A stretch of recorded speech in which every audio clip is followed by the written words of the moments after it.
রাগের মাথায় আপনি সন্তানকে বললেন তুই মর, ফেরেশতারা বলল আমিন।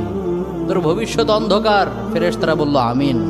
রেগে মেগে আপনি আপনার মেয়েকে বললেন জীবনেও তোর কপালে স্বামীর ভাত জুটবে না, ফেরেশতারা আবারও বলল আমিন। আচ্ছা, আপনি না সেই ব্যক্তি যে তার নিজের জীবনের চাইতেও সন্তানকে বেশি ভালোবাসেন? আপনি না সেই ব্যক্তি যে তার সন্তানের জন্য হাসতে হাসতে নিজের জীবনটাও দিয়ে দিতে পারেন? আপনি না সেই ব্যক্তি যে আল্লাহর কাছে নিজের চাইতেও সন্তানের জন্য বেশি দোয়া করে? তাহলে কি করে নিজের হাতে নিজের সন্তানের এত বড় ক্ষতি করতে পারলেন? Doesn't make any sense. Common sense বলতে কিচ্ছু নাই আপনাদের? আপনারা কি জানেন না আপনাদের রাগের মাথায় বদদোয়া করাগুলো ফেরেশতারা আমিন বলে?